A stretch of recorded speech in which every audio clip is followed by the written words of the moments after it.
At this stage of the Through the Roof project, it's action stations because all the major structural components of the roof, particularly the glass, are being lifted into place by the crane. We're lifting the glass panels, as you can see behind me, on stillages up onto the roof, and then they're being placed in position on top of the steelwork. The bigger panels go up singularly on their own.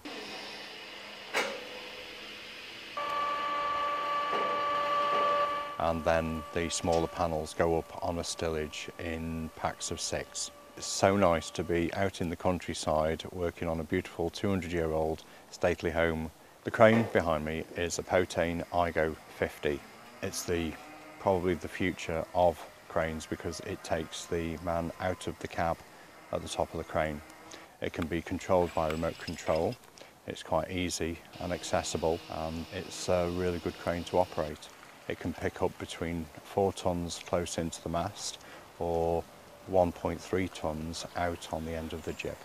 No two lifts are the same, so even variations like the wind spinning or turning the stillages, that presents its own challenges.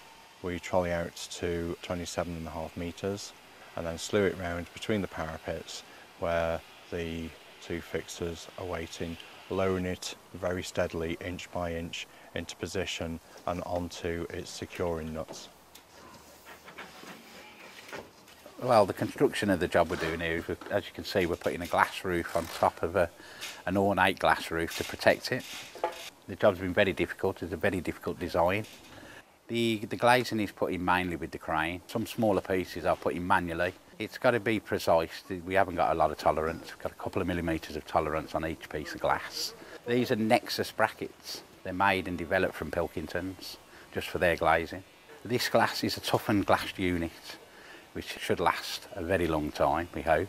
But it's also there to stop any UV rays. It's an opti-white glazing unit, which will cut down on any UV rays going into the gallery at all.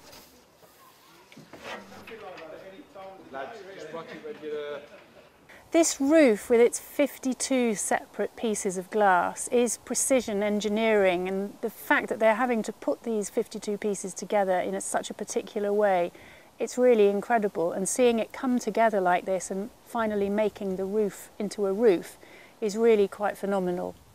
We've filmed this process using a time-lapse camera to give you a real sense of the complexity of the process of fitting all this jigsaw of pieces of glass together.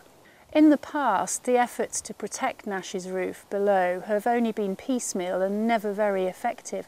So we're really hoping that with this precision engineering and this complex structure, that we have put something in place which will protect Nash's original for a very long time to come. What we've achieved here by combining cutting-edge technology with a Regency structure is a really bold architectural juxtaposition. And I personally think it's absolutely stunning.